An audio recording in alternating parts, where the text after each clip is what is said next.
So one of the least fun jobs to do on a higher mileage or an older diesel vehicle, especially one with direct injection, is injectors. That's because when the diesel starts to leak, especially over time, it will mix with maybe a bit of oil and a bit of carbon, sort of like byproducts of the combustion process, and it'll form a coal-like substance, like a sort of like a hard, tough black substance that some people refer to as the Black Death. And when you see that on the injectors, it's never much fun because you know it's going to be a pain to remove them. And this is made worse on the Volvo D5 engine because the fuel lines and injectors kind of sit on top of the valve cover. So if you want to take that off or do simple stuff to the engine, there's a good chance you're going to have to take the injectors out. And so on an older, higher mileage engine, you don't really know what you're going to get. It's going to be a bit of a gamble whether or not it's going to be straightforward or a complete pain. I knew mine were going to be a pain because when I looked at the car before I bought it, I think I knew there was going to be a problem like this, but for some reason, just when you're looking at a car, you're taking loads of stuff, and there was a bit wrong with this one, and I mistook this for like black gasket, like sealant, silicone stuff, and then it wasn't until a bit later after I bought the car I suddenly realised, oh no, that's a leaking injector. So I knew this was going to be a bit of fun before I'd even started, but the extent of it, not so much. And you'll see it in the photos here, it's that black stuff that's around the base of the injector. That should be just aluminium from the rocker cover. It should be nice and clean, but it's quite thick with black stuff.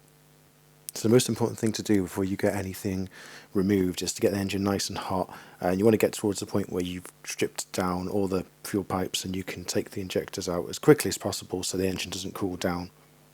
When I got that far, this is what I found. So the first, the third, and the fifth injector were nice and loose. I could turn them freely by hand, and that meant that they should be easy to just lift straight out. So the second and fourth one, I knew straight away were going to be a pain. The second one, even more so, because that's the one with the black deposits around it. So the first technique seen here, a pair of mole grips around the injector, more around the body, not just on that the nut for the solenoid, because you don't want to loosen the solenoid, but a bit of movement left and right, and it should start to loosen up like the others. Might need a bit more force than I'm showing here, but you really should be able to get some sort of movement out of it. And injector number 2, absolutely nothing like that.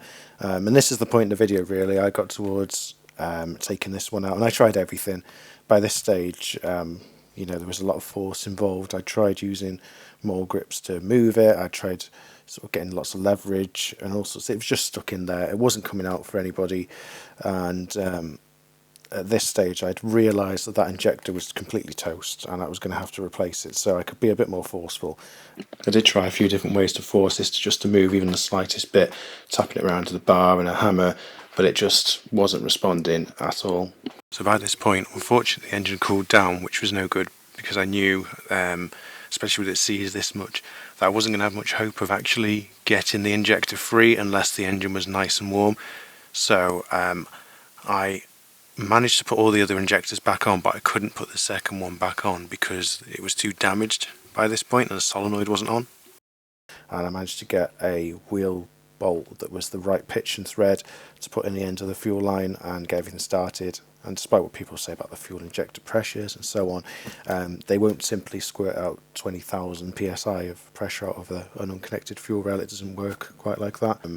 It was completely fine, and just as a precaution I did put a little plastic tray under there so any fuel wouldn't squirt anywhere, but nothing came out. I managed to get it up to thermostat opening temperature so I could start the next step all over again. Unfortunately, this did mean I had to spend some money, so I bought this kit off Amazon. It's specifically for extracting diesel injectors. It's like a slide hammer kit. There's 4 sockets on the left hand side which we won't use, but they are for like the threaded type injectors like you might get on an old Peugeot XUD engine.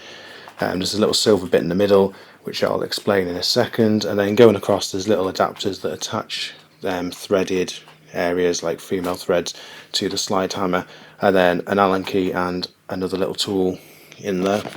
And that's basically what I started off with.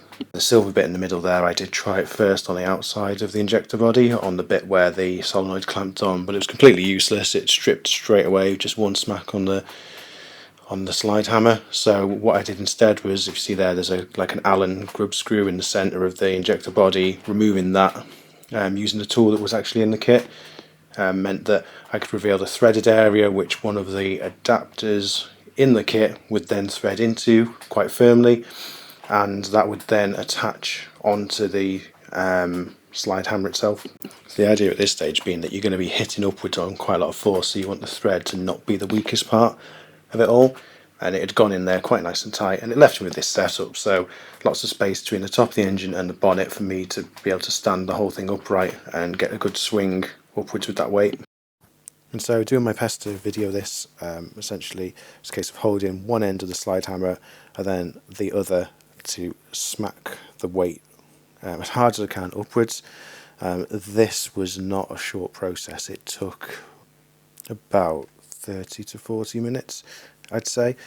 Each smack upwards on the slide hammer moved the injector up about 1 millimetre or 2, and they're quite long injectors, so yeah, it was quite a painful process bending over the bonnet, having to do that for that sort of amount of time, so bear that in mind if you have a bad back.